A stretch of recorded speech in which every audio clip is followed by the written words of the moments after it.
Hello everyone, Namaste, Hare Krishna.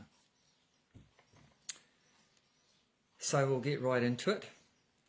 So the subject today we'd like to talk about is keeping healthy. And I'd like to dedicate the talk today to a dear friend of mine that I've known for nearly 30 years. I'll show you a picture of him.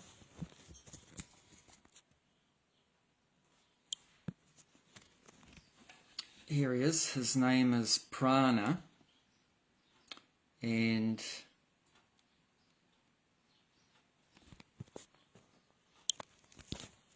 he's got terminal cancer, and the doctors have said he probably has less than 1 week to live. So this talk is an offering especially to him today. And when we talk about keeping healthy, it's something we need to qualify, keeping healthy, because we can't keep healthy forever, because anything that takes birth has to die. So this body was born, so it also must die at some point. So when we're talking about keeping healthy, it's just as long as we can keep this body going in a healthy condition. That's what we're trying to do. We're not under the illusion that we're going to keep this body alive forever. That's not possible. Never in the history of this planet has that ever happened. However, that doesn't mean that because death is there that we have to be afraid of death or be in anxiety about it. Because as the Vedic culture explains, that we're not the body, that actually we are an eternal soul within this body. So this body is just like a dress for the soul. It's just like a vehicle for the soul, but we're the driver. We're the driver, or we're the passenger. So there's nothing to be afraid about. And that's the worst thing for our health. One of the worst things is that if we have too much fear, too much anxiety, too much stress, that mental, emotional disturbance creates problems for our physical health. So yeah, don't worry about death, and old age will come in due course. Disease will come in due course also. It says in the Vedas that there's 4 miseries that this body is subjected to. One is birth, and then old age, and then disease and death. So these are it's just part of life that we have to go through these things. But what we have to see beyond that these things just affect the body, but they don't affect the soul. So like our friend Prana, although his body's dying, in the process of dying, disease is there, cancer is there, the disease is there, and death is coming soon to him. But he doesn't have fear. He doesn't have anxiety. He's accepting that, and he's prepared for death. And it's not, often we're afraid because the future is unknown. But for him, it's not unknown, because he knows that he's an eternal soul, that after death he'll continue to live. And because he's done such good activities in his life, such good karma, then his future, wherever it be, his future existence will be better than the present one.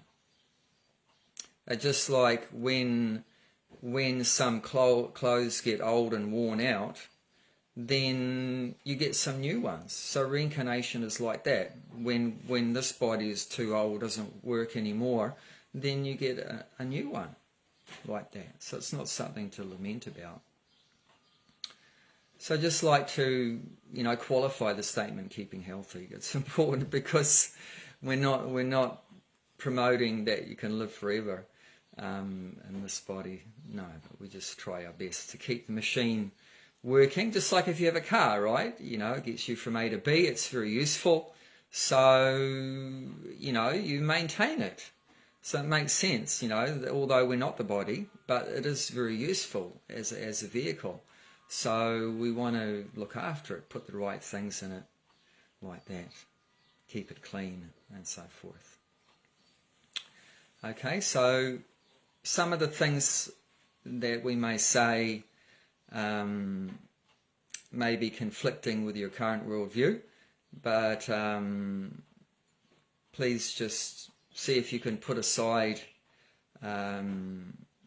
everything else just for this short period of time and just hear what we're saying. It's from the Vedas, what we're speaking mainly, and from our own experience, things that work. So just take it on board, whatever works for you.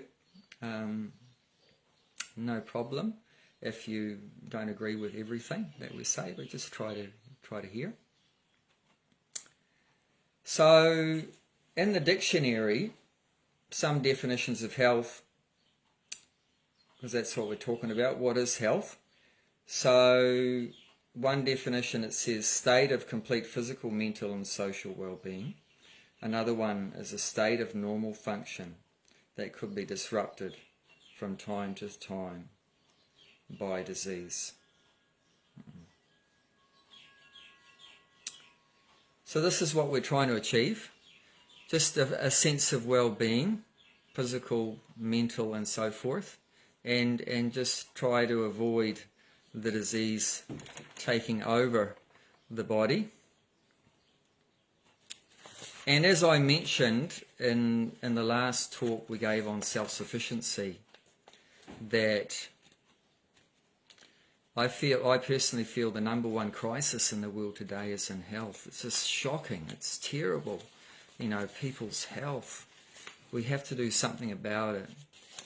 And it's a fight. It's a fight to keep our health, especially in today's environment that we live in. We're being bombarded by so many contaminating things, physically and mentally and everything, subtly, that are just so bad for our health, So you're not going to be healthy just automatically. It's a fight.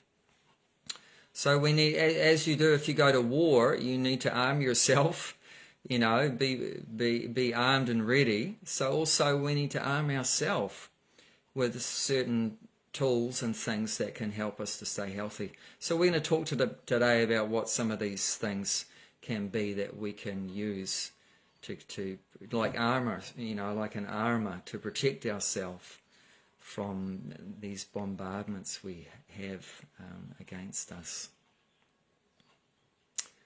So in the Vedas,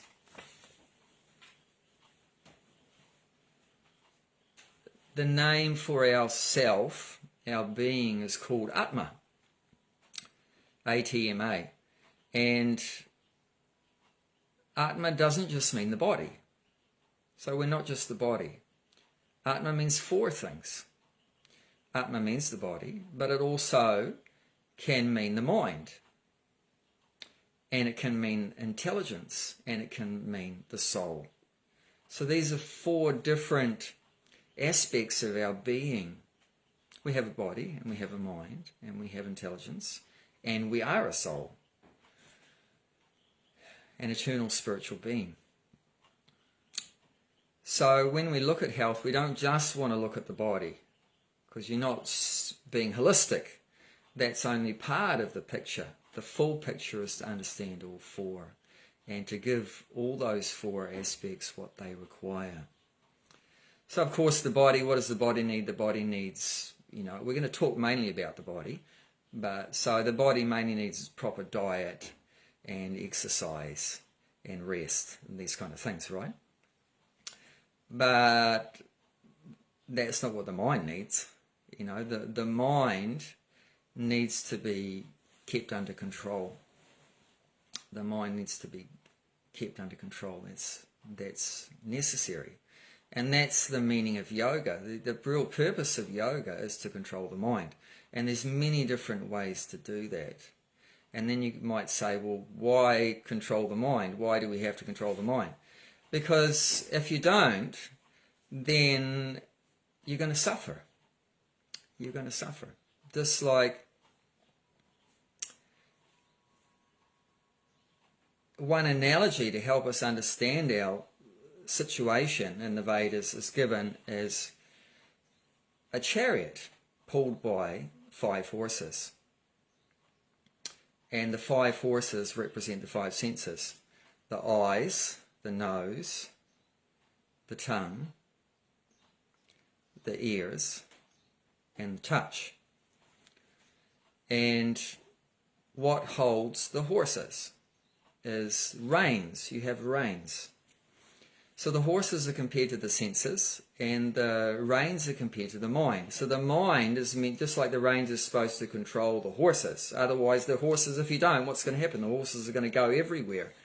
So that's what happens, that if you don't control if the mind is not controlling the senses, then you end up going down all crazy avenues and you have to suffer. Like, I'll give you an example. One neighbour's just moved in the area and she's an alcoholic.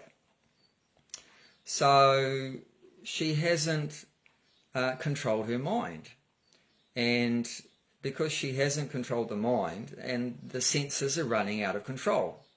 So one of the senses, remember I said, is the tongue, right? So her tongue just wants to taste, liquor, intoxication, and eat all kinds of rubbish, eats all kind of junk. And that's destroying her life. She's destroying her physical health, and mentally she's a complete mess. And she's just lost. Her soul is not even fully asleep. So her life is in chaos. Because she hasn't learned to control the mind, and the mind hasn't controlled the senses. So that's the way it's supposed to work. That you control the mind and the mind controls the senses. And then you can do the right activities. Excuse me, the right activities. Just some water, please. And so that's the horses are the senses, and the mind is the reins in the example. And the driver that's holding the reins is the intelligence. And then there's the passenger, that's the soul. So that analogy is helping us to understand our whole Atma, our whole being. So the intelligence, just like the driver holds the reins, so the intelligence is supposed to give direction. The intelligence gives direction to the mind. Thank you.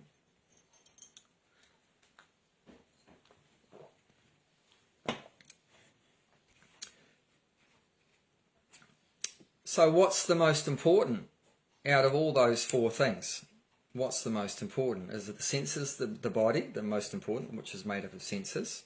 Is the mind the most important? Is the intelligence, or is the soul? It's the soul. Because, like I said, the body is temporary. But who we really are is the soul, and that's eternal. So everything else is temporary. So this needs attention. We have to give attention not only to the body. The body is important, but it's not the most important thing. So we're going to look at that today, but still these other things have to be considered. We need to control the mind. So therefore meditation is important in one's life and one's daily practice. Every day one should do some meditation to help control the mind. Every day one should do some yoga to help. It's good for the physical health, but also the purpose of yoga is to help to control the mind. And intelligence. What does the intelligence need? Intelligence is meant to give us direction, but we need some direction. To be able to give ourselves direction, we need to get some direction. So where are you going to get that? You need to tap into some ancient wisdom. Like, for example, personally, because we're talking about our personal experiences, I tap into an ancient book of wisdom called the Bhagavad Gita, which is spoken 5,000 years ago, and it's been passed down through the eons, and so many people have taken help from that. And it gives great guidance and direction. Otherwise, it's going to be lost. Otherwise, we're like a ship without a rudder. We don't know which way to go. We don't know who we are. We don't know why we're here. We don't know where we come from, where we're going, what the purpose of life is, why are we suffering, what's the solution to suffering. We're just completely in ignorance. We don't know anything. But you can get out of that. You just need to develop some intelligence by tapping into these ancient books of wisdom. And then the intelligence becomes stronger. And then there's a good chance if you keep, sharpening your intelligence, hearing this wisdom and applying it in your life, there's a good chance you won't end up with a disease that we call Alzheimer's and so many things like that these days, where our memory, our intellect, everything just becomes this complete mush. Because you're not sharpening your intelligence. Just like, your muscle here, you have to work it, otherwise you won't have a muscle. So also the intellect is like a muscle. You have to use it. You have to use it every day. You need to be hearing really enlightening wisdom and trying to apply it in one's life. And then, it'll save you from so much suffering later on. And the soul, what does the soul need to keep the soul healthy? Is love. Love for the Supreme Being and love for everything from the ant upwards. And love means service. If you love someone, you want to do something for them. So it's a life of service. That's the essential, need or food for the soul. The soul doesn't need rice and dal. The soul needs service, with love, devotional service. So these things all need to be addressed about if we want to have a holistic idea about health. So we'll talk about the body, because most people are just interested in the body, unfortunately, only the body. So we will talk about that. Okay, so number one, most important thing you can do in your life for your health, if you've had mercury fillings, if you have any mercury fillings in your mouth, get them removed yesterday. Like immediately. It's so toxic, mercury fillings. And then, of course, the question is, why the hell do they put mercury fillings in people's mouths if they're so toxic? Well, the answer is that there's some people higher up in society that want to kill people off. They're worried about overpopulation. So otherwise, it's not that they don't know, but it's so toxic. I had a great friend that saved my life when I was in my mid-20s. He gave me that advice. Have you got any mercury fillings? I said, yep. He said, get them removed. And I did. And had the white plastic ones put in. And I tell you what, my health just went up to another level the next day. Like one day. It's such an amazing thing. Of course, if you don't have any mercury fillings, you're blessed. You're fully blessed. And obviously don't get any put in future and like that. So that's something I personally have experienced. That's a massive difference. And if you have had the fillings in there, even if you remove them, there'll still be some in the body, so you need to detox from the mercury. So there's different ways you can detox from unwanted metals in the body. One is, particularly for mercury, is coriander. A wonderful herb, coriander. So if you've had mercury in your body, eat lots of coriander, even if you don't like it. It's removing the mercury. Otherwise, find other things to help detox. Because these nasty metals in the body are so bad. Previously what they used to do to have fillings in that, they used to have gold, put gold in there. I can't imagine that these days. It's so expensive. But they used to put gold to fill in any holes and stuff like that, because that's good for you. If you have a little bit of gold going into your system every day, that's so good for your health. Like silver, gold is so good for health. But not mercury. That's like toxic. So stay away from these things, So that's one thing that you can do that's going to make a massive difference. It'll cost a bit of money, but what's the point of having money if you're dead, So, use your money to stay healthy, What's the point of having a lot of money but you're sick or you're in hospital dying of something? You know, better to use the money for a good purpose. And what better purpose can you use money for than to stay healthy? So don't be stingy when it comes to your health. Because either you spend your money and your time being healthy. Like quite a few of the things I'm going to tell you today, they take a bit of time. You say, I don't have time to do all those things for my health. Well, mate, I'm sorry to say that if you don't have time to stay healthy, then you're going to be forced. You're going to be forced. If you don't voluntarily spend your time and money to stay healthy, you're going to be forced to spend your time and money being sick, you know, in hospital and suffering and on spending money on expensive operations and everything like that. So what do you want to spend it on? What do you want to spend your precious time and money on? Being in good health or being sick? I know what I'd rather do. So, you know, you once again use your intelligence. You know, but like I say, it's not just going to come. Health is not going to come automatically. It's not going to come easily. It's not going to come for free. You have to do some work. You know, but you can get some happiness as a result of that work if you're healthy. Okay, so let's look at the daily routine. We're talking about our own personal routine, and you take out of it what you like. And it's not all or nothing. It's not like you have to do everything I do or nothing, you know, but you might find certain parts out of the routine I follow that may work for you. So you can just try a little bit. If it works, you know, try a little bit more. Okay, so one of the main things that's important when we talk about routine is one of the best things for our health is being regulated. Regulated means doing your activities at the same time every day.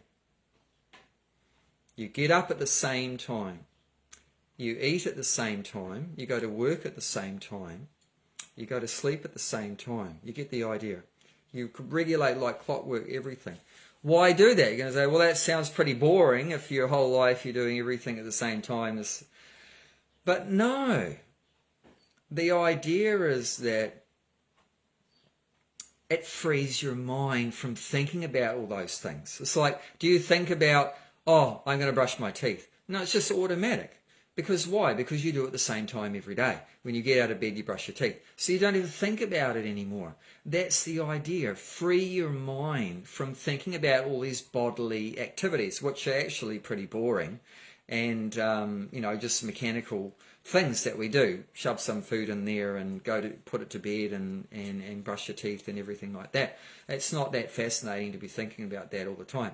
You don't want to be thinking about every day, when am I going to eat? When am I going to go to work?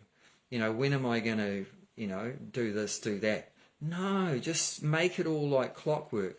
Don't have to think about those things anymore. And that frees your mind. And then what are you going to do with your mind? What we should be doing with our mind is think about like what I was saying. Who am I? You know, why am I here? You know, why am I suffering? Is there a solution? What's the purpose of my life? Even like to hear some spiritual wisdom. Like that. That's what we should be doing with our mind. And that's fascinating. That's fascinating. And so, yeah, regulation is so good, especially for the mind. It frees you from so much anxiety and just absorbing yourself in things that create anxiety. You know, so it's so a wonderful thing. You become more peaceful. Like the very word disease. Where does it come from? Break it down. Dis-ease. Okay, what's not at ease? What's not at ease? The mind. When the mind is not at ease, it creates dis-ease. You know, so an important part of your physical bodily health is your mind. So this being regulated will help your mind so much to be more at peace and at ease like that. Okay, so the daily routine, when does it start? In the morning, right? No, it doesn't. It starts the night before. Because what you do in the night before affects your next morning. So what affects your next morning is don't eat too late. Don't eat too late. If you eat too late, what's too late? Too late means less than 2 or 3 hours before you go to bed is too late. Then if you eat too late, then your food won't be digested before you go to bed. That means you're going to spend your night time digesting your dinner instead of the body doing what it's supposed to be doing, rejuvenating all the organs and cells and everything like that, and getting super, charged up for the next day. You're going to wake up feeling groggy in that, because then there's going to be a lot of undigested food in your stomach, and you're not going to be able to go for a poo properly. You're not going to be able to clear it out past stool properly. All that food won't have been digested, so you're not going to be able to go to the toilet properly the next day. And then also, so you don't want to eat too late, and you don't want to go to bed too late. What's too late to sleep? Ideally, you should go to bed by 10 p.m. Ideally, you should go to bed by 10 p.m. Because especially between 10 p.m. and 4 a.m., the body is meant to be sleeping. Because those are the proper times for sleeping, and all the organs will be doing processes there for detoxing and cleaning the system out and everything. And if you're awake at that time, that detox and that doesn't take place properly, and the rejuvenation doesn't take place properly. So there's a old saying, right? Early to bed, early to rise keeps you healthy, wealthy, and wise. So why don't we follow that? This is a tradition. It works. People have figured it out. Why do we change that, and create a system that produces bad results? All these things all put together are a reason why we're sick, because we don't follow the natural rhythms, that we're meant to be living, in harmony, like that. So yeah, early to bed, early to rise. So that's the best for health. So you eat early, ideally, like if you're going to go to bed at 10, you don't want to be eating later than 7, or even earlier is better. Even you eat a lot earlier than that is better. The earlier the better. Actually, the digestion is the strongest when the sun is highest in the sky. Like in the middle of the day, that's when you should have your main meal. In the morning, just have some food is recommended. Have some food in the morning, but not too heavy meal, because you've been fasting through the night, right? You haven't eaten for some time. So you eat something in the morning, but your main meal, good to have around the middle of the day, like say, between 10 and 2. That's perfect to have your main meal in the day. And then in the evening, just something light. Just something light in the evening. We can look more about what that is a bit later. But yeah, so something light at night is perfect. But yeah, modern day society, it's so crooked, because it doesn't give you a chance to eat during the whole day. You have to rush off to work. You have to rush off to work, just swill down some coffee, rush off to work, stuck in traffic, and just snack during the day, and then come back late in the night and have a big meal, and then go to bed straight after having a big meal. That's a recipe for disease. That's definitely a recipe for disease. And the snacks during the day is mostly like junk food, that people eat, so much processed junk food. God, it's just such a recipe for disease. So we should try to get back to a more, proper way of living. So yeah, main meal around the middle of the day. I mean, when I was working a 9-to-5 job, what I did was I would make my breakfast in the morning and my lunch in the morning, and eat my breakfast, and then take the lunch to work, and then eat lunch at the proper time. And then after coming back from work, I just have something light at night. Some hot milk and some cookies, or like that, something light at night. And then go to bed early. And then start it off again the next day. So that it is possible. It can be done. Even though the modern system makes it difficult, there's ways around it. If you're serious about your health, you've got to figure out a way to do it. Okay, you know, my lifestyle doesn't make it easy for me to eat a meal in the middle of the day, but you know, you can figure out a way, like I figured out a way. Just make it in the morning, or make it the night before. Make it the night before and take it with you to work and heat it up, you know, or if you don't have time in the morning. Like that. Where there's a will, there's a way. You just got to do it. But if you keep eating a big meal late at night, you're killing yourself. You really are. The body's very tolerant, you know, it tolerates abuse for so many years, but eventually it's going to fall apart. If you keep abusing it, you know, year after year after year, eventually it's going to break down like that. So avoid having this big heavy meal late at night, and you won't sleep properly, and you won't feel refreshed the next day. You won't go to the toilet properly. It just creates, you know, more and more problems. So, and when to get up? What's early to rise? So, at the latest, you should get up by 6 a.m. At the latest, because, see, there's different times of the day that are good for different bodily activities. And the best time in the day for the body to eliminate the toxins, means go toilet, you know, pass stool. The best time in the day for that natural function to take place is finishes at 6 a.m. You know, it finishes at 6 a.m. So it goes from starts early in the morning, like 4 or whatever, and then but it finishes by 6. So if you want to go to toilet properly, you've got to be up by then. If you got up at 7, then you miss that best time to go to the toilet. You know, like that. Of course, most people don't like to talk about these things, you know, going for a poo, toilet and everything. We like to talk about eating. Everyone talks about eating. But no, we should also talk about that, you know, what comes out the other end. Because that's equally as important. According to the health knowledge from India, Ayurveda, the main cause of disease is called ama. So ama means toxins. So and these toxins build up in the body if you don't eliminate the waste. If you eat the food today and you're supposed to eliminate it tomorrow, if you don't eliminate it tomorrow, if it stays in the body, then it turns into toxins in the body, ama, and then you're going to get disease.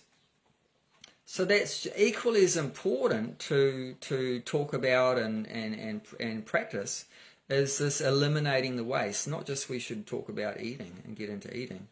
No, you should clear out all the waste products every day. Should be fully cleared out from the previous day before you eat, ideally. Before you start eating today, you should have cleared out everything from yesterday. So when you first get up, what I found, and certain things will help that elimination to take place, like before you go to sleep in the night time, there's a wonderful Ayurvedic herbal mix of 3 fruits called triphala.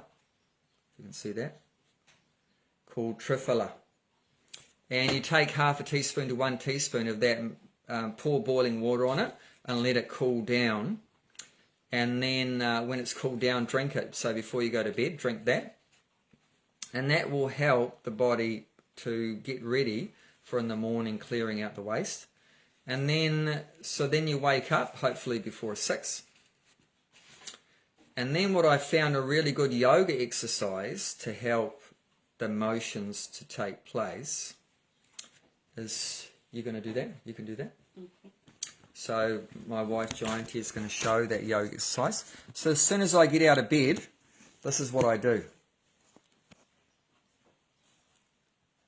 This is called balasana. Balasana. And I stay like that for about 5 minutes. Thank you, Jointy. I stay like that for about 5 minutes, and that helps to get things going. That helps to get things going. And while you're doing all these bodily activities, like these yoga exercises, brushing your teeth or whatever, you can be multitasking doing some multitasking, multi-purpose things, you know, benefit your intelligence. Like what I do, I love to hear my spiritual master talking. So here's some philosophy like this. Here's some philosophy. I have this wonderful device. We should take lessons from this story that even in dangerous positions, we should not be forgetful of Krishna. Krishna will save us. It is said in the Bhagavad Gita. So yeah, here's something inspirational, uplifting. That's going to be good for our, you know, mental, intellectual health while you're doing your physical exercises or brushing your teeth or whatever, you know, and stimulate the mind and intellect. That's such a wonderful thing. Then you're making the best use out of your time, and you won't feel any anxiety or anything. The mind will be kept in a good place. So I'm going to do that, and then when you go to the bathroom, this is an amazing thing. This is called a tongue scraper. So you just stick your tongue out, and you pull this. You pull this, you put it on your tongue, and then start in the back of your tongue and pull it to the front of your tongue, and do it like 10 times, 15 times. Don't push so hard that it makes your blood come off your tongue, but you've got to reasonably do it quite hard. And you usually see all this gooey, gunky stuff, because what happens at night when you're sleeping, all these toxins in that, some of them, they accumulate on the tongue. So you want to remove them, otherwise they're going to go back into the body the next day. So they're all deposited there in the morning. So you just do this once a day. Scrape your tongue. And that's a really good device, simple device, and very important for health. And then you brush your teeth. And then if you start to feel like you need to go to the toilet by then, that's perfect. If not, drink some warm water. And you can put things in that to make that even more potent at detoxing the body. Like you can squeeze some lemon juice. And if I do that, I'll also put some black salt. Doesn't look black, but looks pink color. But it's called black salt. It's called black salt. And it's really good for detoxing the body. Another thing you can use is safi. That's different herbs, and I just put, it says it on the bottle, you know, like half a teaspoon in warm water, and drink that. And then just have a walk around. If you're not ready to go, have a walk around. That's when I'll do my chanting on beads, meditation, mantra meditation, while I'm waiting to go to the toilet. If I'm not ready to go, then I'll just be chanting, walking around. The movement of walking, you know, go for a good walk, will help you to be able to go to the toilet. If you're just sitting around, then you're not actually helping your body to eliminate the waste. Okay, so then when you are ready to go to the toilet, now I'm going to show you something revolutionary, but it's so important. Actually, in the West, the way we go to toilets, the wrong way to go to toilet. You sit on the toilet like a chair, right? But that's not the right position to fully eliminate. You're not going to be able, you're making it difficult to go to the toilet by doing that, to eliminate the waste. So now my wife's going to take over the phone, and we're going to show you what we're talking about.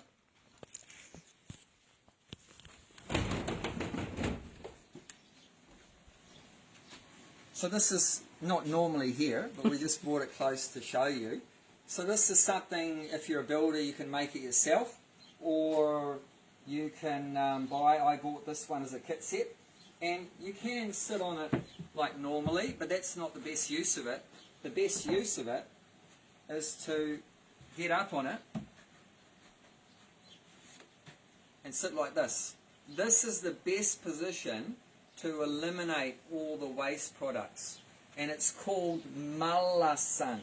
Mala means like contaminated things. So this is the asan, the posture to remove all the contaminated, all the waste products. This is the best way to sit, and then you completely, gives you the best chance to completely go to the toilet. Thank you very much. What did you do? Okay. Oh. How do I get rid of that? Just go back. Okay. Okay, figuring out the technology. So I can't recommend that enough. That's revolutionary. So what we do, we have a little outhouse we set up on the deck out the back of the house. It's traditionally, of course, people used to go to the toilet outside the house. Now we're so civilized that we pass stool and urine inside the house, all the bad smells and everything like that. But actually it's more civilized to do your toilet business outside the house. But don't make it too inconvenient and put it a mile away. No one's ever going to use it. So you want it really close outside the house. Otherwise you could even set up one of those boxes inside your house. And what underneath there, you have a 20-litre bucket. That's all it is, a 20-litre bucket. You go for a poop in there. And then I put it under a different fruit and nut tree every day. Or if you don't have a big orchard or anything like that to put it around, then you could just put it in the bush or something like that. And it'll just decompose naturally. It's so much better than just flushing the poop down the toilet and creating a problem somewhere else. Otherwise, you're making something that potentially is a fertilizer, you're making it into a waste product. And it's such a great fertilizer. And as well, you're taking care of your health. So it's like win, win, win, win, win. You're getting fertilizer, you're saving water, you're not flushing all the good water down the toilet, and you're taking care of your health. It's just so many benefits like that. So I'll leave that with you. But highly recommend that. Highly recommend that. The modern toilet, you can crouch on it in certain circumstances. It's not ideal because it's not designed, obviously, the modern toilet for crouching on it on top of the seat like that. So if you're a light person, you may be able to do that. If the rim of the toilet is very strong, you may be able to do that. If it's fastened to the floor really well, you may be able to do it. But if you're really heavy body or like that, and not very good balancing, and it's not a strong toilet, not fixed to the floor, don't do it.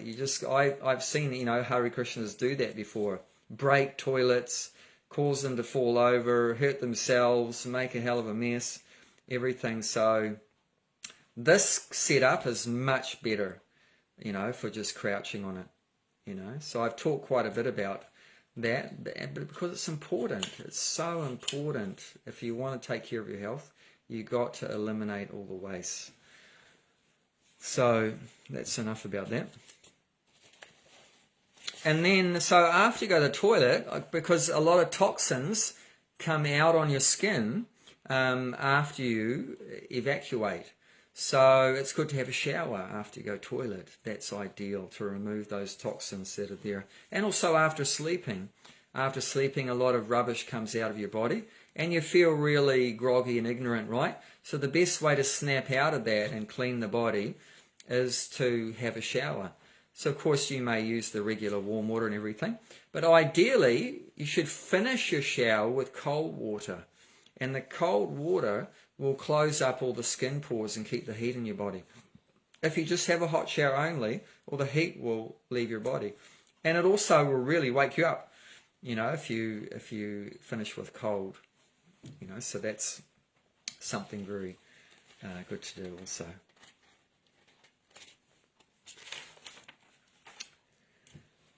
And so, after you have a shower, it's up to you what you want to do in the morning before your breakfast. But that's the best time in the day, early in the morning. If you do get up early, that's the best time in the day. Less distractions, you're feeling really good after having a rest, you're all rejuvenated. That's a good time to be doing your meditation and yoga and everything. And you don't want to be doing yoga after you have a meal. So ideally you do yoga before you have a meal, whether it's before breakfast or before lunch or before dinner. You've got to work that out. But if you want to do yoga, which is very good to do, then you can do that before a meal, and you can do meditation. Help get your mind under control before you start the day. If you get your mind under control in the morning, you have the best chance to have a good day. And it doesn't mean there won't be any problems in the day, but it means if you've controlled your mind in the morning, it'll give you the best chance to respond better to those problems that come our way in life. And you'll deal with things more positively with a more clear head, and everything will tend to go better if you've spent that time to control your mind with yoga and meditation in the morning. So then, of course, breakfast time, and eating a meal, ideally to eat with the fingers, with the hand. Why is that done? Like in India, people see people in India eat with the hand. So why is that some primitive barbaric thing? No, it's highly scientific. There's sensors, different sensors in the fingertips, and when you touch the food, it sends a signal to your stomach, get the digestion ready for eating. Whereas if you just very civilized put your spoon and fork in your mouth, there's no sensors there that give that signal, so it doesn't get any, stomach doesn't get any warning till when the food hits. So it's much better for your health to eat with your hand.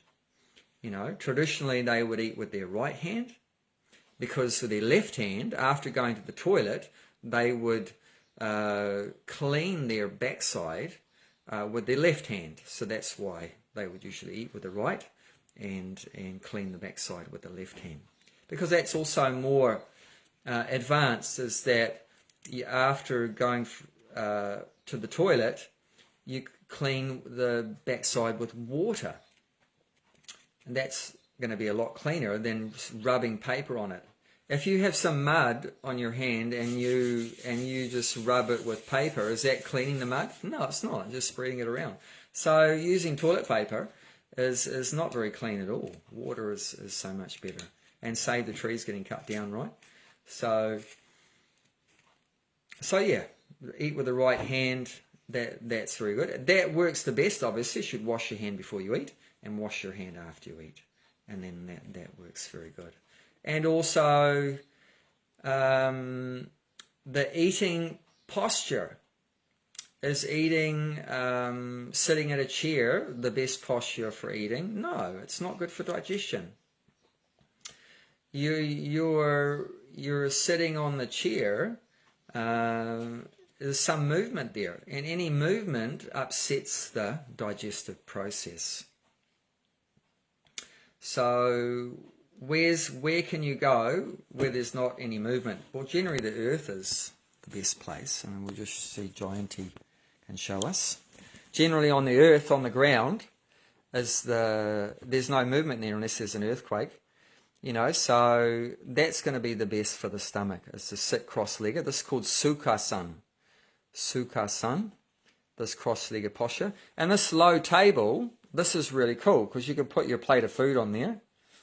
Put your plate of food in there, and then away you go. Even if you don't have a low table, you can just sit on the floor and put your plate directly on the floor. Just means you have to bend a little bit more. But anyway, it's good for your flexibility. And then you don't even need to spend money on table and chairs. You can live more simply and have more space in your house if you don't have table and chairs. But that's something that's very good for the health, to sit cross-legged.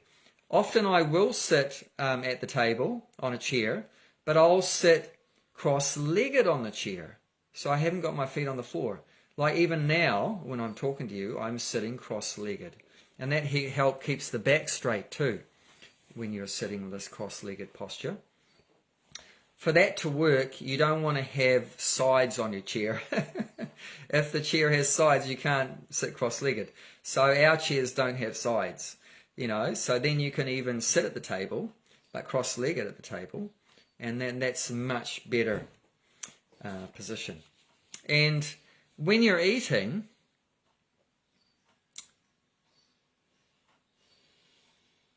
just concentrate on the taste of the foods that you're eating. That's the kind of meditation, you know, and that will help you to digest the food. If you put all the senses into that, you look at the food and you smell the food and taste the food, and you're touching the food. So you're putting all the senses into being conscious of the meal, and that will help you digest the meal. And also chew the food properly. Don't just gulp it down. I mean, in Ayurveda, they recommend chewing each mouthful 32 times. You know, but if your health is important, it's worthwhile. And even if you don't, I don't say you have to count every time, 32, but even you should chew as much as you can. You know, don't just gulp it down, because it's not going to get digested properly. You're not going to get the energy in that from the food. Even you eat very, you know, good quality food, but if you're not digesting it, what's the point? Even you eat organic and blah, blah, blah, you know, but if you're not digesting it, so you've got to give yourself the best chance to digest the food as possible. You know, so eat with your hand, sit cross-legged, chew your food properly, concentrate on what you're eating. Switch the TV off, switch your phone off. Don't be looking at anything else. And ideally, don't talk too much, because talking means how can you chew and talk at the same time? So even if you are eating with other people, try not to talk too much while you're eating. You're not going to chew the food properly. It's not going to get digested. And if you are going to talk, should be just light talk, just very relaxed, very casual, very friendly. No arguing while you're eating. No politics while you're eating. No business deals while you're eating. You know, no anger and all these heavy emotions and that while you're eating. You're going to disturb your digestion. You're going to make yourself sick. So just very peaceful. You can play some, you know, once again, you know, have some music going. Listen to some nice philosophy or something like that. And actually the best for your health is to eat alone. Then you can really not be disturbed by anything like that. Of course, eating is a great way for social interaction and everything like that too. So I'm not saying you can't eat in a group, but yeah, should keep it all very light and friendly and jovial and everything like that. Not talk too much, and that will be very beneficial for our health.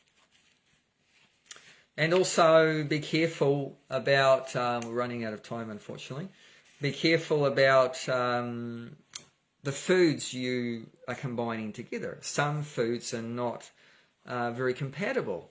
They create indigestion. And you're going to hate me for this one probably. One example is bananas. Bananas don't combine with much else. It's best to eat them alone. It's incompatible with milk. Bananas are incompatible with yogurt. Bananas are incompatible with wheat. You know, so many things. It's some other fruits is okay. Another one is watermelons and rock melons. There's a saying about watermelon and rock melon: eat it alone or leave it alone. But if you have a big heavy meal and then you finish it with a nice slice of watermelon, you're just creating, you know, indigestion, you know, like that. You're creating, the toxins will build up in the body. So that's something you can research. That's just a few examples about food combinations. But generally, you know, don't have too many varieties of food, you know, at the same time, because it makes it harder to digest, you know. So just eat simple things and keep them separate, you know, like that. Like some grains go very well with some protein. Like traditionally, look at what the traditions, what they do. Like they'd have rice and dal. This is a very good combination. Some carbohydrate and some protein together. Like that. Put some vegetables with that, some spices. I mean, we know how to cook Italian food. We know how to cook Chinese food and stuff like that. But generally we cook Indian food, because Indian food is the best for the health because of the spices. The spices help you digest the fat in the meal and all these different things in the meal. So the proper amount, not too much spice either. That's also it's going to create problems. But so not too less, not too much, just the right amount of spices, and then it's perfect. And that gives you all the different tastes your body needs. According to Ayurveda, your body needs 6 different tastes called rasas in order for the complete digestion to take place, and also for you to feel satisfaction after eating. So what are they? Sweet, sour, salty, astringent, pungent, which means hot, and bitter. So those 6 tastes are essential for digestion and satisfaction. In the West, we mainly have sweet, sour, salty. And sweet doesn't just mean sugar. Sweet means some foods have a sweet taste, like wheat has a sweet taste, rice has a sweet taste, like that. So, but we mainly only get sweet, sour, salty. But if you have the proper Indian food, then you get the astringent, and then you get the bitter, and then you get the pungent, which means hot, like that.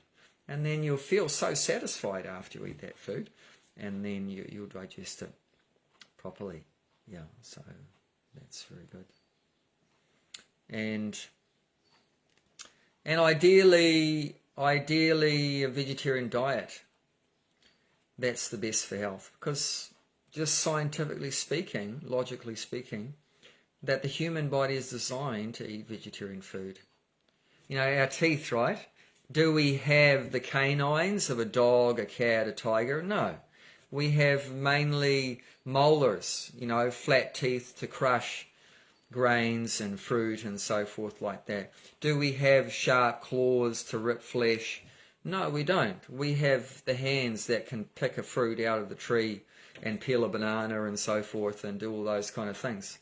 So you can see by the physiology of the body that our body's designed to eat vegetarian food. Sure, I mean, you can eat meat, but if you do that year after year after year, like some people I love, I tell them, don't stop eating meat, because you just, after one person I love got bowel cancer, because the meat just rots. Our intestines are so long, they're like 10 times longer than a meat eater's intestines. So the meat eater's guts are very short intestines, so the meat can pass through before it rots.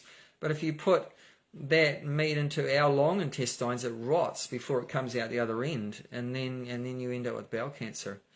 So yeah, we're not designed to eat meat. It's not good for the health. Yeah, so vegetarian diet is good. And organic's ideal if you can get organic. And the best way to do it, it's very expensive to buy it, but the best thing to do is grow it. Have some land, we talked about that in the last talk.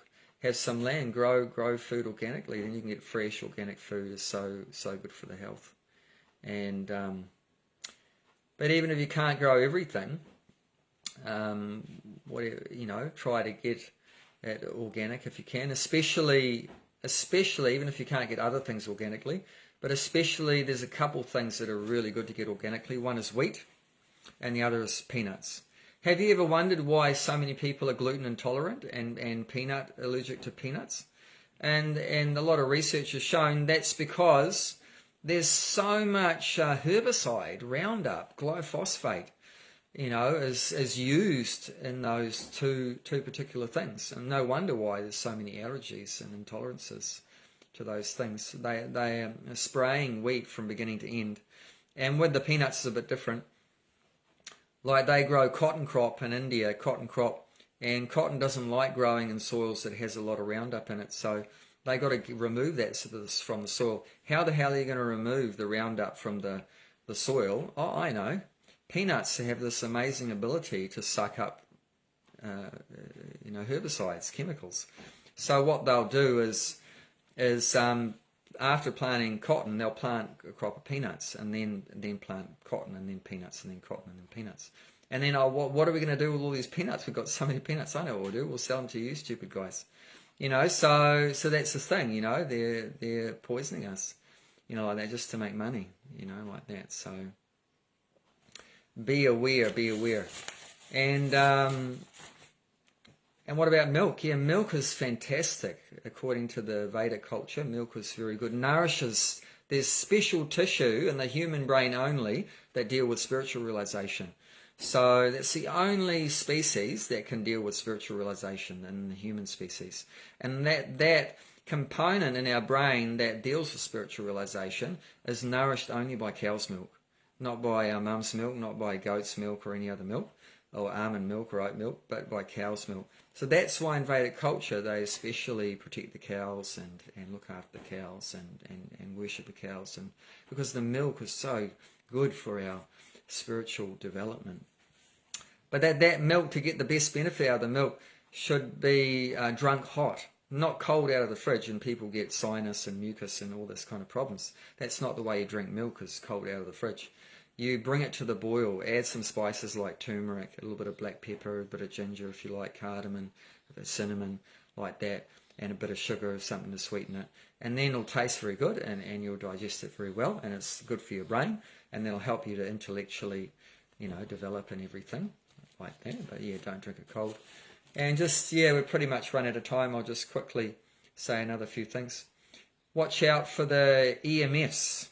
There's a big thing these days. We're being bombarded by so much radiation, electrical radiation, all these 4G, now 5G towers and everything in our mobiles and Wi-Fi's and everything like that. So there's some things you can do to help protect with that. This is called shungite. It's some kind of stone from one place it comes from. And shungite, shungite. So you can wear that as a bracelet or a necklace, whatever, and it helps you to absorb or reflect some of these, negative energies. And there's so much research showing that these EMFs, very damaging for the health. There's another thing you can do. There's other devices which you can put one in your house, you can put it in your car, put it on your phone, put it on your laptop, and that's called Memonizer. So, and that helps also to counteract all this electrical energy that we're being bombarded with. Another thing is all this negative energy, everything stored up. You can be removed just by getting in touch with the earth, with Mother Earth. Earth is like a mother, is giving positive energy and taking away negative energy. So just go bare feet on the earth. Put your hands on the earth. Do gardening with your bare hands. Walk on the earth. And that will take away a lot of the negative energy and everything. Even you can buy, it's called a grounding underlay. Put it under your bed sheet.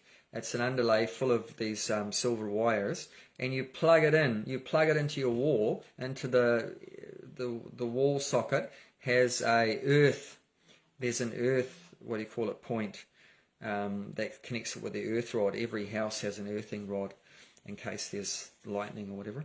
So that you plug that in, it's connected with the earth. So, and then you sleep on that. So for the whole time you're sleeping, that's connecting you with the earth. And we've experienced that, my wife and I, that we have a much better sleep with this grounding underlay, grounding mats like that, so to be connected with the earth, that's very good. And another device you can get, these are all things like if you have extra money that's worthwhile investing in your health. Another one is called, another kind of technology now is called bioresonance. It's a machine that was developed in Russia many decades ago, and now the Chinese have produced it and stuff like that more cheaply. And every part of your body, every organ that has a particular frequency sound like that of it when it's healthy and when it's not healthy in disease condition. So this thing picks up all those different frequencies and turns it into like a picture. So I find it really good for identifying any parts of the body that are in a diseased state. It tells you what's in a healthy state and what's in a diseased state. And then, so it's really good for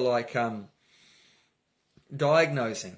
Because, you might feel unwell, but you don't know where the problem is. So it's helpful if you know where the problem is. And if you use all the modern medical system, a lot of those, machines have bad side effects, X-rays and so many rays and different things like that. So in this way you can find out what the cause of where the disease problem is without all these bad things. So that's called a bioresonance, and the particular machine is called Meta Hunter, M-E-T-A, Hunter, like that, Meta Hunter. And other things that you can do to help you is crystals, right? Crystals, the rose quartz and different things there, they have such positive energy, and they can also take away negative energies. So yeah, keep some crystals in your house, in your living area, in your sleeping area. Keep some crystals there, and it may help. It may help. Another thing is aromatherapy, right? Aromatherapy is very good. Every day we should smell some nice fragrant flower with a nice smell. That's very good for the health, very important. And it'll improve your state of mind. You'll feel more positive and more peace, and remove the anxieties. That's so important. And then at night time, what I do when I have at night, it's a good time to drink milk. So I have some of this kalinji oil. This is called kalinji oil. I'll have that with some hot milk, a few drops of that. And according to Muhammad, it's the cure for every disease except for death. What's the scientific name of that one? Yeah. The scientific name, it's a seed, the oil of a seed called, and the scientific name's Nigella sattvica. So one of the common names is kalinji oil. So that's super good for the health too. I had some problems where I would have to get up a lot at night and go for a pee so many times at night. And I started having this kalinji oil, and that problem went away. So it regulates the urinary system and the prostate area, and like that. It's so good for the health, like that. You can have it with apple juice. That's another way of taking it, apart from having it with milk. You can put some, half a teaspoon of it in apple juice. So, yeah, there's a lot to say, but, we've run out of time. So we'll leave it at that. And that's just some tips, some things that we personally are applying in our daily practice to try to stay healthy as much as possible. So I wish you all the best with your health, and Hare Krishna.